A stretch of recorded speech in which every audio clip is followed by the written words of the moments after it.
Terra, 114 milhões de anos atrás. De manhã, logo após o nascer do Sol, a primeira flor que aparece no planeta abre-se para receber os raios solares. Antes desse formidável acontecimento, que representa uma transformação evolucionária na vida das plantas, o globo já estivera coberto de vegetação por milhões de anos. A primeira flor provavelmente não durou muito tempo. As flores devem ter permanecido como um fenômeno raro e isolado, porque talvez as condições ainda não fossem favoráveis à plena ocorrência do florescimento. Um dia, porém, um limite crítico foi alcançado e, de repente, deve ter se dado uma explosão de cores e perfumes por toda a Terra. Isso é o que uma consciência observadora teria visto se estivesse presente. Muito tempo depois, esses seres delicados e fragrantes, que chamamos de flores, viriam a desempenhar um papel essencial na evolução da consciência de outras espécies. Cada vez mais, os seres humanos seriam atraídos e se sentiriam fascinados por eles. É provável que as flores tenham sido a primeira coisa que a consciência da espécie humana começou a valorizar enquanto se desenvolvia, mesmo que elas não tivessem um propósito utilitário imediato, isto é, que não estivessem vinculadas de alguma maneira à sobrevivência. Agora que você falou isso, posso lembrar de inúmeras obras de arte que usam as flores como inspiração. Sim, no decorrer dos tempos, as flores foram a fonte de inspiração de incontáveis artistas, poetas e místicos. Jesus pede-nos que as contemplemos e que aprendamos com elas sobre como viver. Disse que, em determinada ocasião, Buda teria proferido um sermão silencioso, enquanto segurava uma flor e a apreciava. Após algum tempo, um monge chamado Mahakasyapa começou a sorrir diante dos presentes. Ele teria sido o único a entender o sermão. De acordo com a lenda, aquele sorriso, isto é, a compreensão, foi transmitida às gerações seguintes por 28 mestres sucessivamente, e muito tempo depois tornou-se a origem do Zen. Contemplar a beleza de uma flor poderia despertar os seres humanos, ainda que por um breve momento, para a beleza que constitui uma parte essencial do seu próprio ser mais profundo, sua verdadeira natureza. O início do reconhecimento da beleza foi um dos acontecimentos mais significativos na evolução da consciência da nossa espécie. Os sentimentos de alegria e amor estão ligados de um modo intrínseco a isso. Sem que percebêssemos inteiramente, as flores tornaram-se uma expressão, em termos de forma, daquilo que é mais elevado, mais sagrado e, em última análise, informe dentro de nós. Mais efêmeras, mais etéreas e mais delicadas do que as plantas das quais se originam, elas são como mensageiras de outra esfera, uma espécie de ponte entre o mundo das formas materiais e o informe. Elas não só exalam um perfume suave e agradável aos seres humanos, como emanam a fragrância da esfera espiritual. Se usássemos a palavra iluminação num sentido mais amplo do que o convencionalmente aceito, poderíamos considerá-las a iluminação das plantas. Toda forma de vida, em qualquer reino estudado pelas ciências naturais, mineral, vegetal, animal e humano, pode passar pelo processo de iluminação. Porém, é raro isso acontecer, uma vez que isso significa mais do que um avanço, pressupõe uma descontinuidade no seu desenvolvimento, um salto a um patamar inteiramente diferente do ser e, mais importante, uma diminuição da materialidade.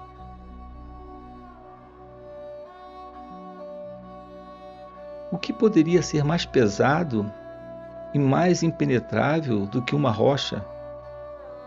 A mais densa de todas as formas? Ainda assim, algumas rochas passam por uma mudança na sua estrutura molecular, convertendo-se em cristais, tornando-se transparentes à luz. Há carbonos que, sob uma pressão e um aquecimento extraordinários, viram diamantes, enquanto determinados minerais pesados se transformam em outras pedras preciosas. Quase todos os répteis, as mais terrenas de todas as criaturas, permaneceram imutáveis por milhões de anos. Alguns deles, contudo, desenvolveram penas e asas e se transformaram em aves, desafiando assim a força da gravidade, que os dominara por muito tempo. Não é que eles tenham apenas passado a rastejar e a caminhar melhor. Esses animais transcenderam completamente a capacidade de realizar esses dois tipos de movimento. Desde tempos imemoriais, as flores, os cristais, as pedras preciosas e as aves têm um significado especial para o espírito humano. A exemplo de todas as formas vivas, esses elementos são, é claro, manifestações temporárias da vida subjacente, da consciência única.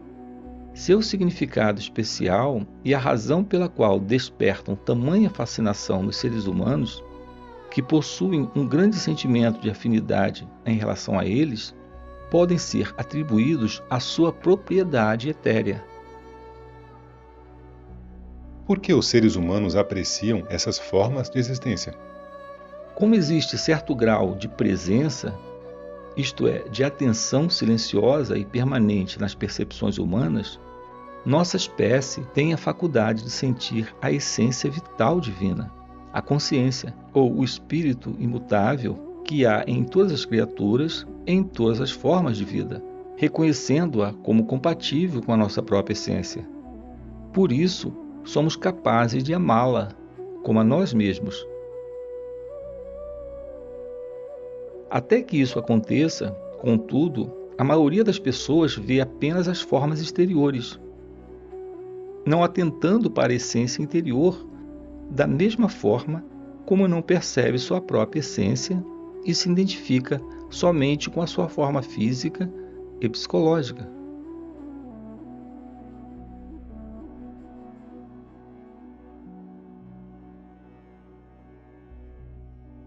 No caso de uma flor, de uma ave, de um cristal ou de uma pedra preciosa, porém, até mesmo uma pessoa com pouca ou nenhuma presença pode perceber que essas formas contêm algo mais do que a mera existência física, sem, no entanto, saber que essa é a razão pela qual possui sentimentos de atração e afinidade em relação a elas.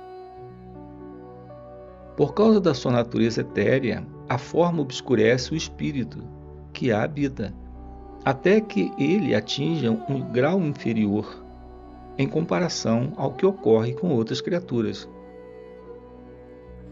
A exceção a isso são todas as formas de vida recém-nascidas, bebês humanos e filhotes de cães, gatos, cordeiros, etc. Esses seres são frágeis, delicados, ainda não firmemente estabelecidos na materialidade. Uma inocência, uma doçura e uma beleza que não são deste mundo brilham por meio deles, e é por isso que encantam até mesmo pessoas de pouca sensibilidade. Desse modo, quando estamos atentos e contemplamos uma flor, uma ave ou um cristal sem nomeá-lo mentalmente, eles se transformam numa janela para o que não tem forma. Surge uma abertura interna, ainda que quase imperceptível, para o domínio espiritual. É por isso que, desde tempos imemoriais, essas três formas de vida iluminadas desempenham um papel tão importante na evolução da consciência humana. Também é por essa razão que, por exemplo, a joia da flor de lótus é um símbolo fundamental do budismo. Enquanto uma ave branca, a pomba representa o Espírito Santo no cristianismo. Elas vêm preparando o terreno para uma mudança mais profunda na consciência planetária que está destinada a acontecer com nossa espécie. Esse é o despertar espiritual que estamos começando a testemunhar agora. Estará a humanidade pronta para uma transformação da consciência, um florescimento interior tão radical e profundo que, comparado a ela, o desabrochar das flores, por mais bonito que seja, pareça apenas seu pálido reflexo? Seremos capazes de perder a densidade das nossas estruturas mentais condicionadas e nos tornar como cristais ou pedras preciosas, isto é, transparentes à luz da consciência? Conseguiremos desafiar a atração gravitacional do materialismo e da materialidade e permanecer acima da identificação com a forma que mantém o ego imóvel e nos condena à prisão dentro da nossa própria personalidade? Penso que é para isso que apontam todas as grandes religiões. Exatamente. A possibilidade de ocorrer uma transformação desse tipo tem sido a essência dos ensinamentos de grande sabedoria da humanidade. Os mensageiros Buda, Jesus e outros, nem todos conhecidos, foram as primeiras flores do gênero humano. São os chamados precursores, seres raros e preciosos. Como um florescimento mais disseminado ainda não era possível na época em que eles viveram, suas mensagens se tornaram amplamente incompreendidas e muito distorcidas. Assim, não transformaram o comportamento humano, exceto no que diz respeito a um pequeno número de pessoas.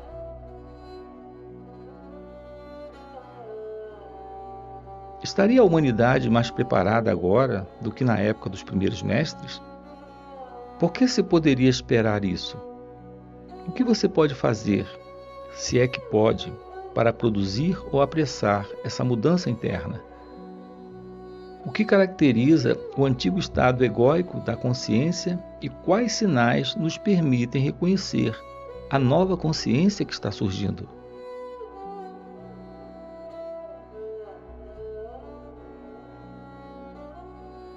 Esta conversa é em si um instrumento de transformação que resultou dessa consciência emergente. As ideias e os conceitos que eu apresentar, ainda que relevantes, serão secundários. Eles nada mais são do que pontos de referência em direção ao despertar. À medida que avançarmos, uma mudança se estabelecerá no seu ser. Meu propósito não é acrescentar novas informações e crenças à sua mente, nem tentar convencê-lo de alguma coisa, e sim produzir uma modificação da sua consciência, ou seja, o despertar. Nesse sentido, esta conversa não é interessante. Chamamos de interessante uma conversa que nos permite manter o distanciamento, analisar as ideias e os conceitos, concordar ou discordar. Mas esta conversa é sobre você. Se ela não modificar seu estado de consciência, não terá feito sentido. Ela só pode despertar quem está pronto para isso. Nem todo mundo se encontra nesse estágio. No entanto, muitas pessoas já o atingiram. E com cada indivíduo que desperta, o impulso sobre a consciência coletiva cresce, fazendo com que o processo fique mais fácil para os outros. Se você não sabe o que significa despertar, não desanime. Só por meio da experiência se conhece o verdadeiro sentido dessa palavra. Um lampejo é suficiente para dar início a essa transformação que é irreversível. Para alguns, esse vislumbre virá enquanto estiverem ouvindo esta conversa. No caso de outros, talvez o processo já esteja em andamento e eles ainda não tenham compreendido. Este áudio os ajudará a perceber isso. Para alguns indivíduos, ele pode ter sido desencadeado por uma perda ou pelo sofrimento. Porém, também pode ter se iniciado pelo contato com um mestre ou ensinamento espiritual, pela leitura do meu livro, O Poder do Agora, ou de outra obra espiritualmente viva e, portanto, transformadora, ou por qualquer combinação desses fatores. Se o processo do despertar já estiver ocorrendo com você, ouvir esta conversa irá acelerá-lo e intensificá-lo.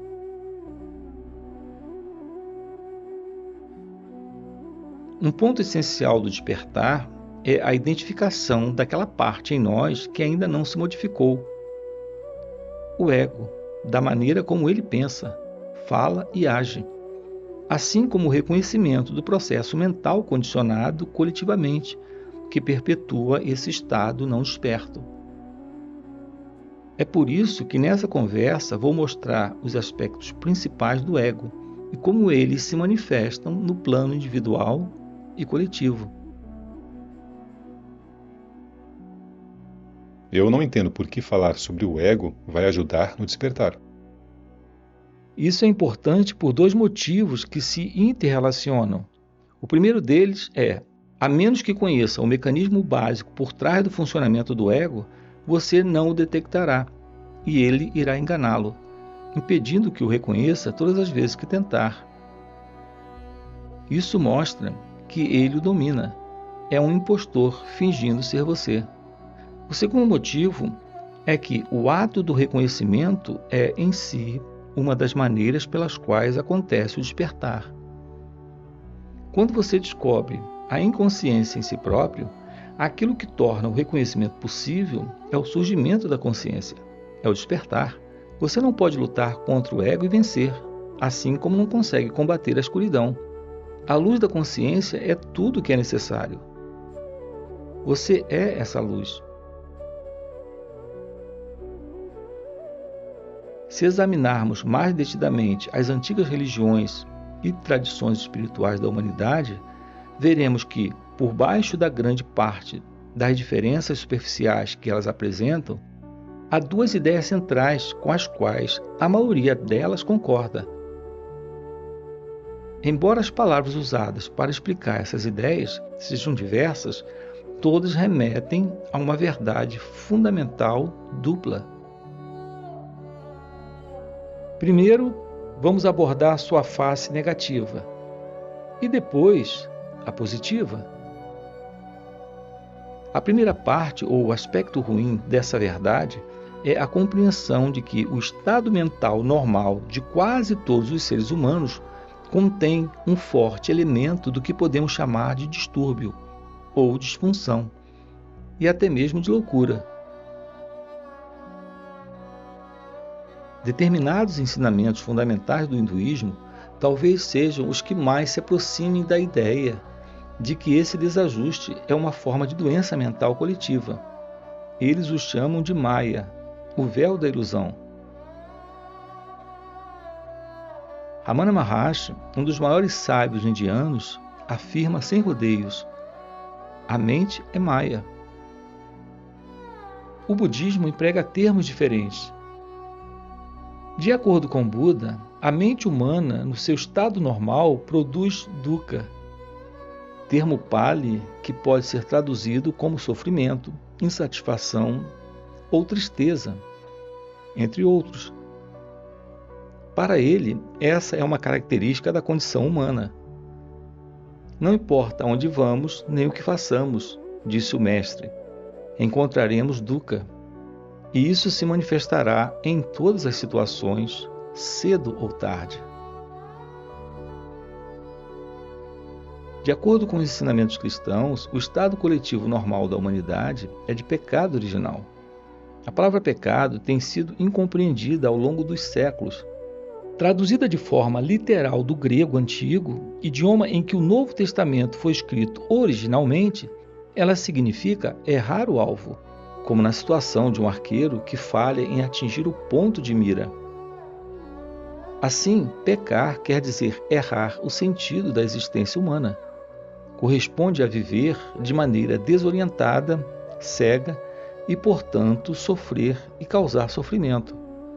Uma vez mais, essa palavra, despojada da sua bagagem cultural e de sentidos equivocados, indica o distúrbio inerente à condição humana. As conquistas da civilização são admiráveis e inegáveis. Criamos obras sublimes de música, literatura, pintura, arquitetura e escultura. Mais recentemente, a ciência e a tecnologia estabeleceram mudanças radicais na maneira como vivemos e nos capacitaram a produzir inventos que teriam sido considerados miraculosos até mesmo 200 anos atrás. Não há dúvida, a mente humana possui um altíssimo grau de inteligência. Ainda assim, essa inteligência é atingida pela loucura. A ciência e a tecnologia aumentaram o impacto destrutivo que o distúrbio da mente humana tem sobre o planeta, sobre as outras formas de vida e sobre as próprias pessoas. Por isso, é na história do século XX que essa disfunção ou essa insanidade coletiva pode ser reconhecida com mais nitidez. Um fator adicional é que essa perturbação está de fato se intensificando e se acelerando.